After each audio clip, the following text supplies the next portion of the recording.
let's just start with the socialism piece. Do you think Americans truly understand the history of socialism and actually what it is? As you've gone around, I know you've had, when you speak to not just college campuses, you've been to events around the world. I think 250,000 people you've spoken in front of. I mean, people are unbelievably ignorant about history. And I mean, I would include myself in that, you know. I mean, I know what I know about the history, say, preceding the 20th century is very sketchy. It's embarrassingly sketchy, you know. And what young people know about 20th century history is non-existent, especially about the history of the radical left. I mean, how would they know? They're never taught anything about it. So why would they be concerned about it? And, you know, for many of the people in the audience, you know, you're old enough so that the fall of the Berlin Wall was, well, that was part of your life, you know. That was really the end of the Second World War, let's say, in a technical sense. And it was very meaningful. But that's a long time ago. There's been a lot of people born since then. And it's ancient history. And we don't have that many good, bad examples left, you know. There's North Korea, there's Venezuela, but we're not locked tooth and nail in a war with, you know, in a proxy war or in a Cold War with the Soviet Union.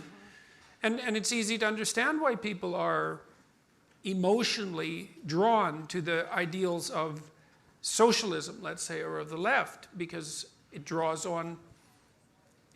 its fundamental motivational source from a kind of primary compassion. And that is always there in human beings. And so that proclivity for sensitivity to that political message will never go away. And so, and it's important to understand that. You have to give the devil his due, unfortunately. I have a dedicated coterie of people who regard me as an enemy. There's no doubt about that. And I think it's because I am absolutely no fan whatsoever of the radical left. I think the fact that you can actively present yourself, let's say, on a campus as a communist is the fact that that's allowable is as mysterious as it would be if it was allowable to present yourself as a Nazi. I am not a fan of the radical left. And I think I understand the motivations on the radical left, both on the postmodernist end and on the more Marxist end. And because of that, I'm a relatively effective critic, and that makes me very unpopular. So, and that's fine, because I'm not, because what people are being taught that's emerged from that brand of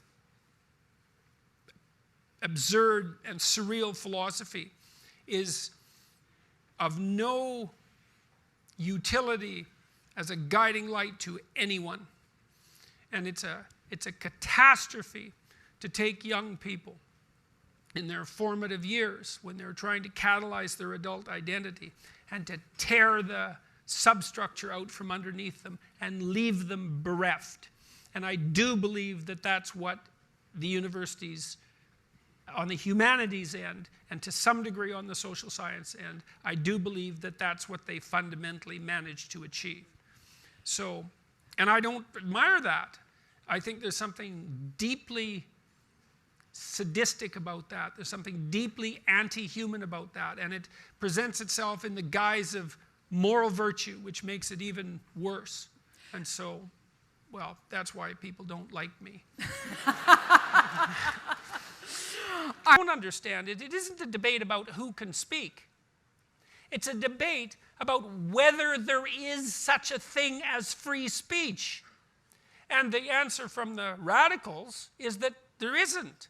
Because for there to be free speech, you see, there have to be sovereign individuals, right? And those sovereign individuals have to be defined by that sovereign individuality. And they have to have their own locus of truth in some sense. That's a consequence of that sovereignty. And then they have to be able to engage in rational, discursive negotiation with people who aren't like them, which means they have to stretch their hands, let's say, across racial or ethnic divides. They have to be able to communicate, and they have to be able to formulate a negotiated and practical agreement. And none of that is part and parcel of the postmodern doctrine. All of that's up for grabs. There's no sovereign individuals. Your group identity is paramount. You have no unique voice. You're a mouthpiece of your identity group. You can't speak across group lines because you don't understand the lived experience of the other. And so it's not who gets to speak, it's whether the entire notion, which is a very classic Western notion and a very deep one, of free and intelligible speech is even valid.